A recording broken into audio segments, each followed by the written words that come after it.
How do you feel overall about Wuthering Waves' success and its potential success? I think it's become Kuro Games' battle to lose, where I think they just need to deliver at this point. They just need to have a good launch, make sure those servers are strong enough and ready to take the onslaught of people that are going to try and dive in there on day one.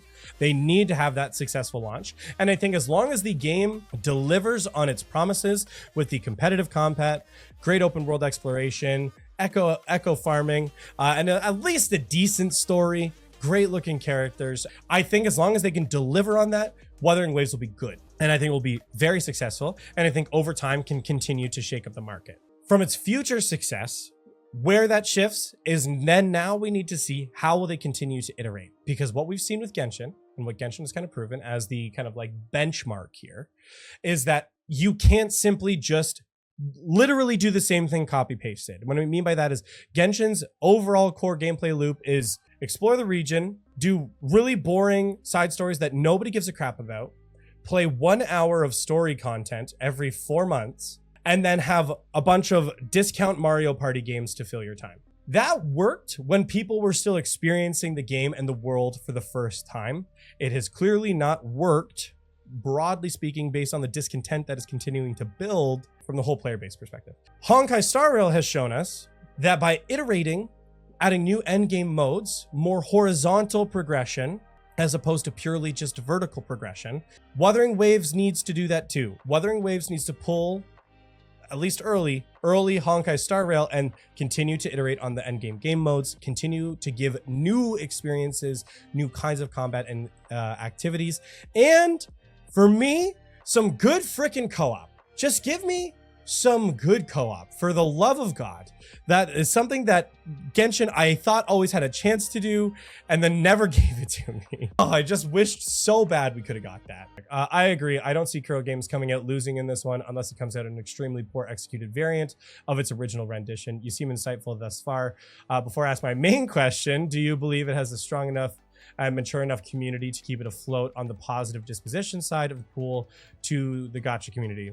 Look, want a bit of a black pill? I think unfortunately there still exists a large population of people in the gacha space that need to mature and often bring really unfortunate experiences to it. A perfect example that we've actually been watching in real time has been, in my opinion, Honkai Star Rail.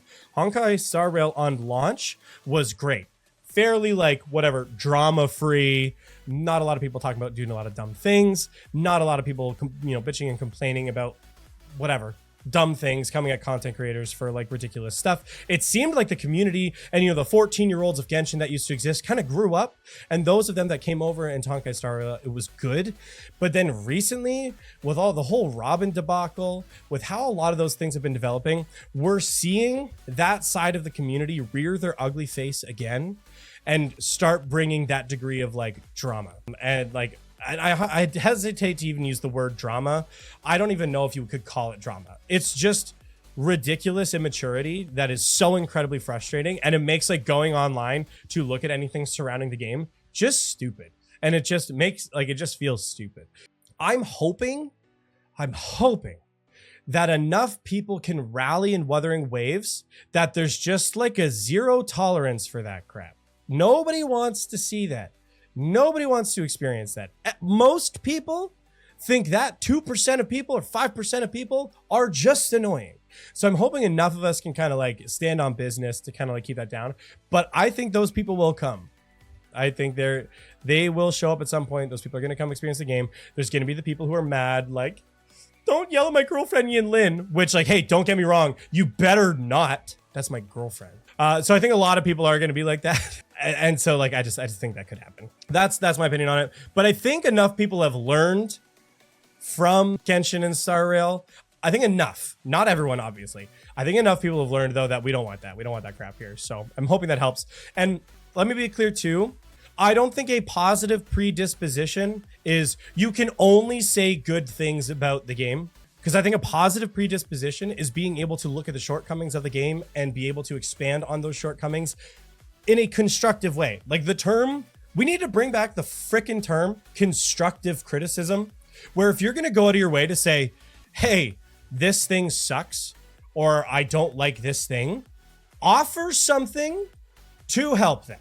Like if you're gonna go out of your way to absolutely bitch online about something, then 100% I expect you to provide at least some kind of solution. Even if it's bad, it could be the worst idea, the worst recommendation. But but I don't care. Because even if you give a terrible idea, a terrible recommendation, I can at least look at that and go, okay, but at least they care. At least this person actually cares about the game, that they want to see the change, or they're suggesting what the change could be. Those are the kind of people that I'm like, I disagree with you. I think that's stupid, but thank you. And I think being able to talk about the game in a constructive way, I think being able to bring that kind of feedback is a positive predisposition. False positivity and false thing of just like saying like everything's great, no, nothing's wrong, please don't ruin my game, please don't touch it, everything's okay, don't complain about it. No, that's not positive. That's what's the term? Toxic positivity. It's absolute horse crap, and I don't want to see it. And I'm not going to stand for it. I'm going to do my best to stand on business where I can and be honest about things where I don't like things, because I'm optimistic. I'm optimistic for the game. I'm optimistic to see how it's going to develop and where it's going to go. Do you believe that one game must cannibalize the other between Genshin and Wuthering, or are you on the end of the two games needing to exist simultaneously to bore new innovation fruit in either games or gacha scene itself?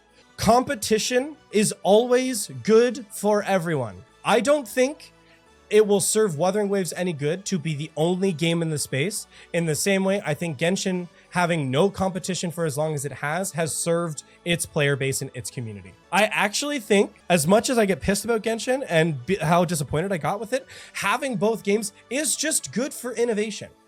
Now, I'm not on the side of people who are saying I want Wuthering Waves to be good so that Genshin is good and I can just go back to Genshin. I haven't played Genshin since, like, seriously since Sumeru. I checked in briefly in Fontaine. I'm done with Genshin. I have retired from Genshin. So I don't care. I honestly don't really care that much about the progression of Genshin. And so, like, that's not where I'm coming from with this, but competition is good in any industry ever. Any industry. Like, you can literally, I mean literally in the literal sense, you can literally apply this to any industry where competition has done nothing but good things, unless that competition has been co-opted by another system.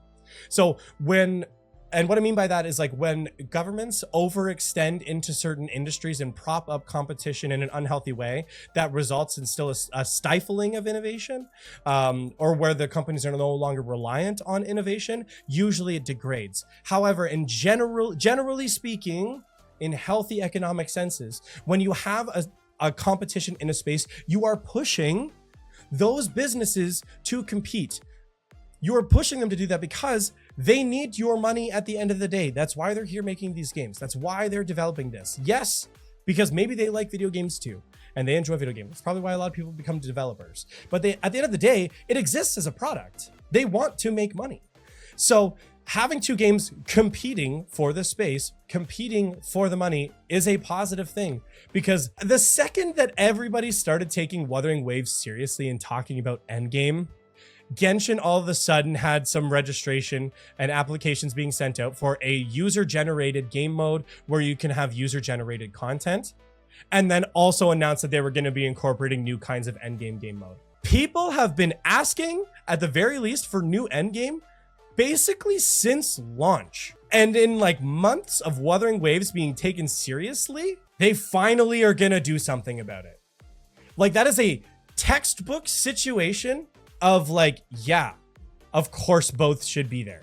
Of course competition is good. The people who have an issue with that are just so inept. Like, you're just so dumb to not be able to see the value that brings. There are the people who hold the perspective of that, like, oh, well, no, Genshin is only, like, if we have competition, that's going to kill Genshin. Then Genshin is not going to exist anymore. Like, so no, we don't need to change this. You're going to wreck Genshin. You're going to do. If your game dies, or if your product dies, or your company dies in the midst of competition, it's because your product wasn't that good. That's generally my approach to it. So if people are concerned that Genshin's going to die if we get too excited about Wuthering Waves, then maybe it needs to. Then maybe Hoyoverse needs to innovate or die. That's pretty normal. I'm okay with that. I'm not mad about that. If somebody's being belligerent, if somebody's being that literally that dumb, they're not worth talking to. I'm just gonna go out and say it. Like, you cannot save those people. If somebody's going out of their way to attack people because of competition and because of the things that we've been talking about tonight, they're literally, you are talking to a brick wall. You are talking to a dumb person who you are wasting your time, you are wasting your effort, and you are wasting your energy trying to convince them otherwise. If somebody's not willing to come into the conversation and have some degree of understanding, some degree of willingness to listen and understand that multiple games can exist in a space and that's fine, then there's no point. There's literally no point. Like freaking PUBG, Warzone, Fortnite, 3 different battle royales, all 3 very different styles and genre, and all are doing just fine. Has PUBG diminished in market share? Yeah, majorly. Fortnite is an absolute giant, but COD Warzone still exists just fine and does very well for itself. Fighting games, Street Fighter, Tekken, Mortal Kombat, all 3 of them are slightly different spins on the competitive combat genre. All of them exist just fine, and there are players who go between each of them because they enjoy them. Like, that's totally fine. Like, not everything is a zero-sum game. In many situations, a rising tide lifts all ships. And that's a good thing. I'm just so tired. I'm so tired of these uneducated Neanderthals walking in here and complaining about competition, that it's just like, you are doing nothing but ruining your own experience and you're ruining it for the rest of us. Just shut up. Just shut up. I'm not doing it anymore. I'm not.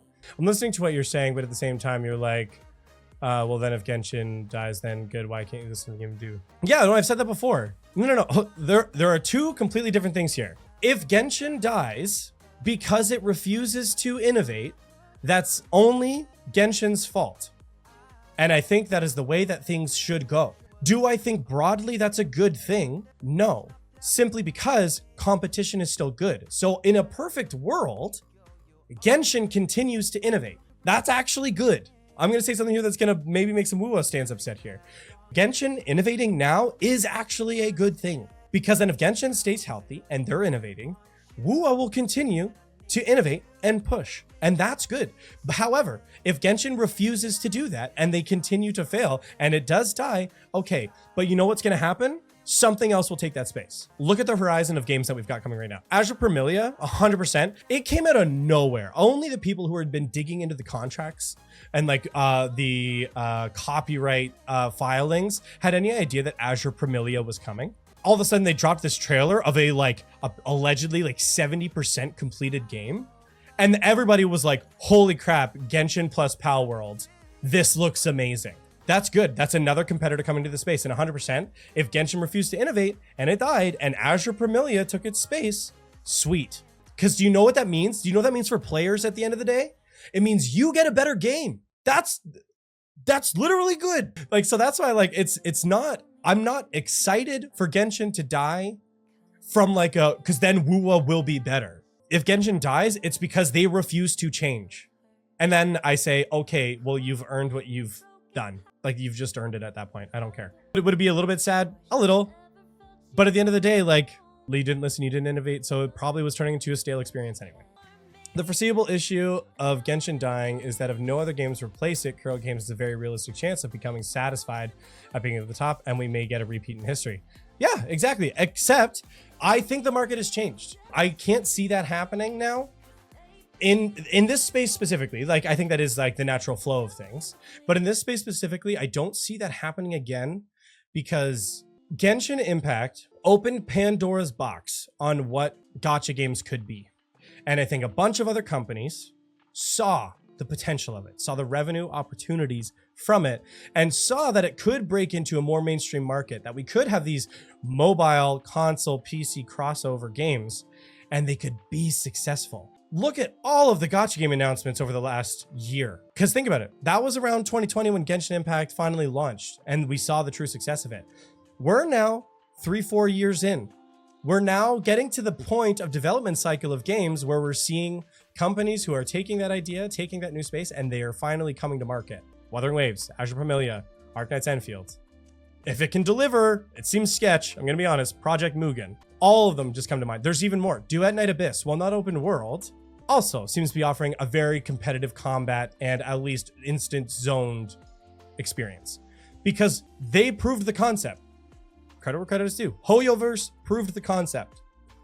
And now that we're entering into this new space that's going to heat up over the next year, I don't think Wuthering Waves will be afforded the luxury of Genshin Impact, that it will be able to just coast on that.